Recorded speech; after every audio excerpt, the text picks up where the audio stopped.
Alright everyone, let's go, let's go, let's go! This vacation is over! Everyone's being evacuated, we're the last ones left. If we miss this shuttle, we'll be trapped here for who knows how long. Mom, I don't want to go. There's still places we didn't get a chance to explore. What about the swamp, or the wreck, or the alien artifact? Do you want to get assimilated and become part of this planet forever, young man? You march yourself right onto that shuttle. Fine. Okay, that's everybody. Let's get out of here.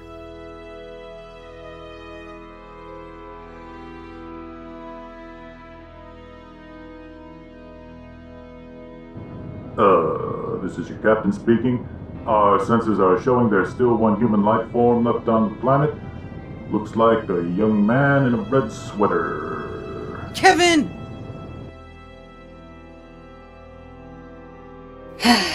Now that they're gone, I can finish exploring. I wish I wasn't here by myself, though. Don't worry, Kevin. You are not alone.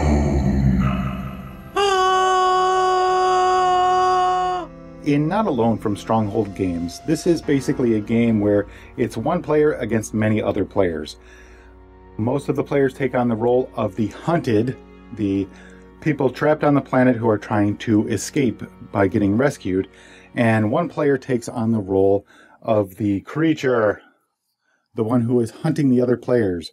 The creature is actually part of the planet, and they're trying to assimilate the players into Artemia.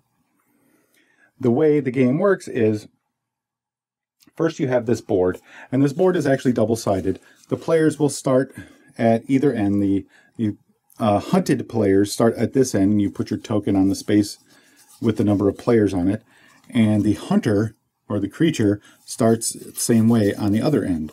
It's actually two-sided.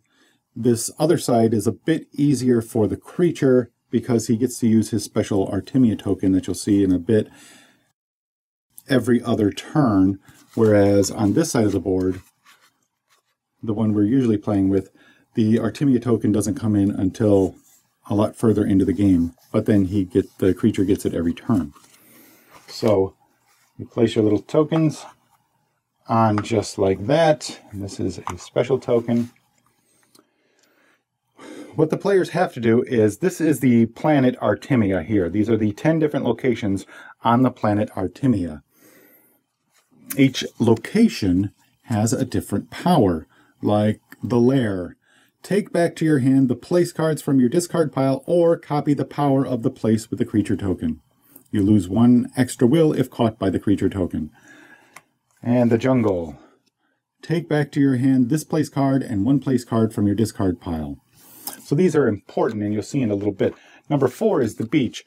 Place the marker counter on the beach, or remove it to move the rescue counter forward 1 space. So what you would end up doing for this one is you move it on there 1 turn, you move it off another turn, and then you get to advance your rescue counter 1 spot.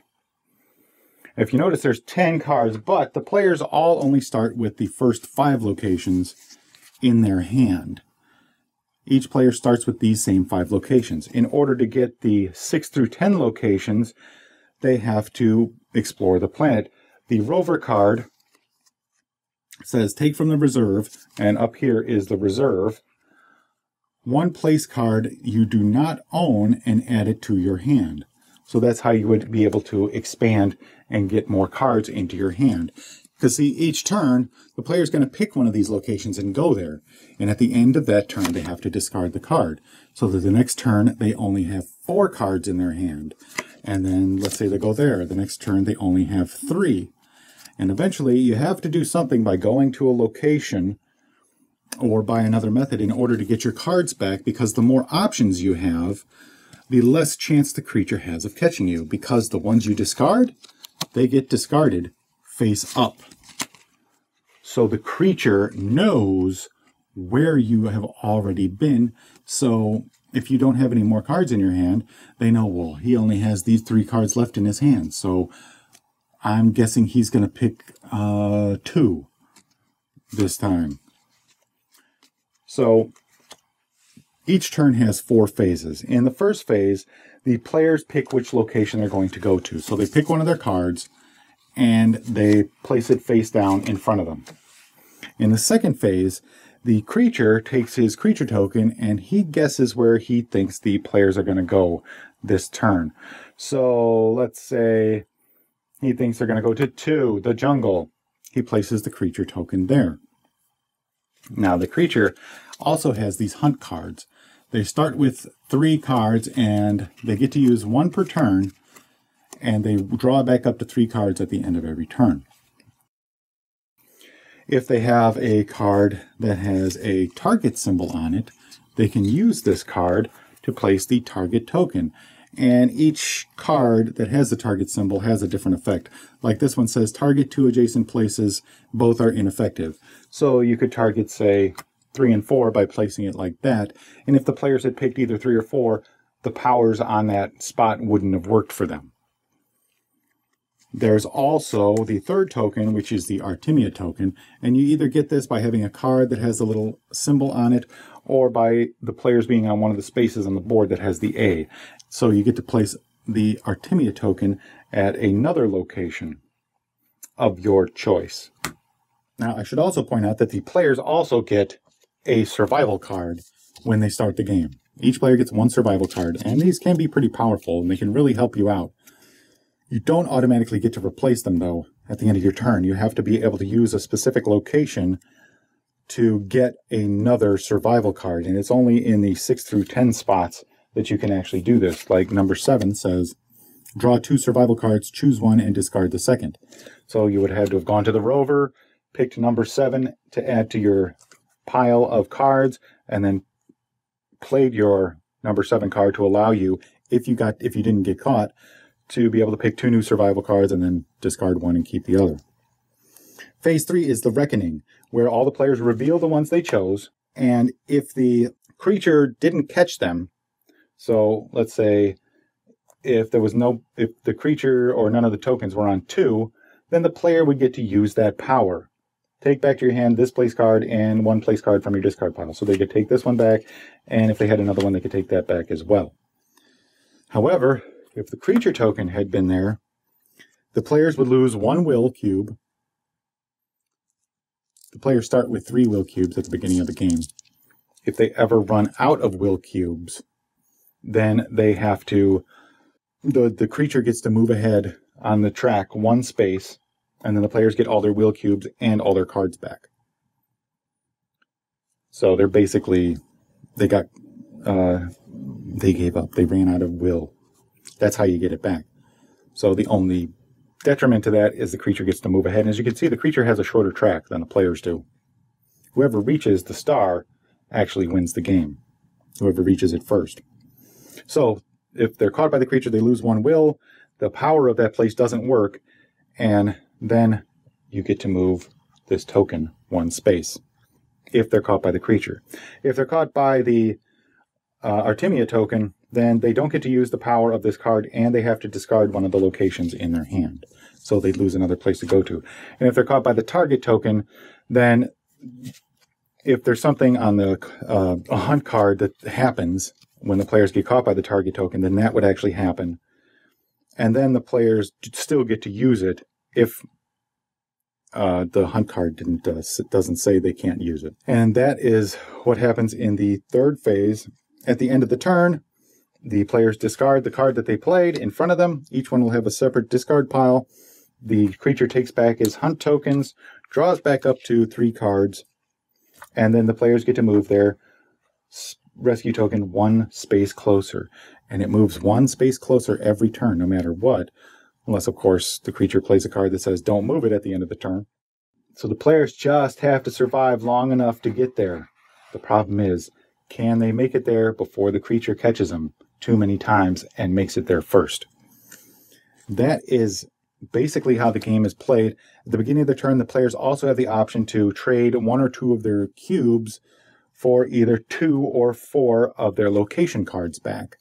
So that gives them another way to get cards back at the beginning of the turn. Or right at the beginning of the turn, they can give up, which means they get back all of their cubes and all of their discarded cards, but the creature gets to move 1 space ahead on the board. And that's how you play Not Alone from Stronghold Games. This has been one of the most difficult games for me to review to date. The first 5 games of this I played were with 3 players, and the creature won every time, regardless of which player was playing the creature. Needless to say, this gave us the impression that the game was weighted in the creature's favor. So then I went on to Board Game Geek and I read every thread in the Not Alone forum to find out if we were doing anything wrong, and to see if other players had the same experience. And in fact, one of the very important rules that we weren't following was to make sure that the creature can only move 1 space on the assimilation track per turn for catching a player, regardless of the number of players caught. So if 3 players chose the same space, the counter still only moves 1 spot on the track for the creature if he catches them that turn. Additionally, if multiple players are reduced to 0 during a turn, 0 will, the assimilation counter again only moves 1 space. In this way, the max that the assimilation counter on the board can move is 2 spots per turn. The one exception to this is that when a player gives up, this also moves the assimilation counter, and it will move 1 space for each player that gives up at the beginning of the turn. So if 3 players give up, the counter moves 3 spaces for the creature, and then it can move up to 2 more if the players are caught or they lose all their will later in the turn. However, that didn't happen much in the games we played anyway. With only 3 players, there weren't many occasions that the creature caught more than 1 player on the same spot. So this wasn't the reason the creature won all 5 of those games. But reading the forums let me know that in many cases the players do win. And some people even complained that there was no way for the creature to win. The complete opposite of my experience.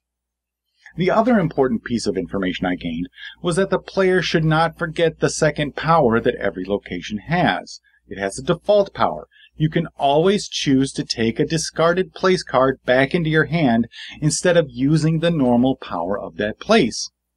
Using this strategically allows the players to pick a location that makes absolutely no sense, just to get one of their other cards back. You can use this to your advantage to confuse the creature who is certain that it only makes sense for you to choose this other location because the other cards you still have left won't help you out. Remember, the players only have to survive in order to win. The rescue counter moves every turn, so every turn you successfully hide from the creature brings you 1 step closer to victory. So I went back to the gaming table, and I played a few 2-player, 4-player, 5-player, and 6-player games. The players finally won in the 6-player game, but most of the other games were very close. In fact, some of the 3-player games were close as well, and this all led me to these conclusions. First, how well the creature knows the other players is a factor in the game. If you have an idea of the strategies the other players might try, you have an advantage. But part of the fun is trying to outguess what the creature thinks you will do. And with more experience, this advantage gets minimized. Which brings me to my second point. Experience matters. Whoever has more experience playing the game will have an advantage over players with less experience. This is probably true of most strategy games, so no big revelation there. I just pointed out so that you're aware of it. Third, a lot of the game depends on what hunt cards and survival cards the players start the game with. In a game where the creature can place more than 1 token during the hunt on the first few turns, the bigger their advantage will be throughout the game. The players will end up playing catch-up for the rest of the game, but again, this is a random factor which helps to ensure replayability, and you really have no control over it. The players can come back from this and still win. I've seen it happen. The big game changer is if the players manage to come up with a system for communicating with each other without the creature knowing how to figure it out. You aren't allowed to secretly flash your place card to the other players, and anything you talk about needs to be discussed in front of the creature. But there is no rule against developing some kind of code that the creature will have to decipher if he wants to know what the other players are telling each other. This, however, would take some pre-planning on the player's part, and how often is that going to happen? What I can say about the game itself is that I really enjoyed it. For a game to prompt me to go out and read everything I could about it really says something. It's fun, it's strategic, it's easy to learn the rules, and it's unlike most games that I have ever played. Even after playing this game a dozen times, I'm still looking forward to playing it again. The design is really impressive. At first, I thought it was completely unbalanced, but with experience, I came to see how well everything works together. I'll also admit that I didn't really understand the game just by reading the rules. It took an actual play of the game for me to see how the game worked and then realize how simple it really is. The artwork is excellent. The game's not expensive, and it's all in this small box, so it's pretty portable. Some people may not like it, but I really enjoyed this game. I give Not Alone a big seal of approval. Thank you for joining me in this review of Not Alone from Stronghold Games. Let me know if you found this review helpful by leaving a comment or sending me an email at elliott_miller@voiceofe.com. Make sure you subscribe to the Voice of E channel on YouTube, as I'll have a lot more thematic game reviews, and you won't want to miss any of them. Please tell your friends to check out the Voice of E, and hopefully they'll subscribe too. Thanks again, and until next time, keep your mind free Give me that while tip you when can. need more power.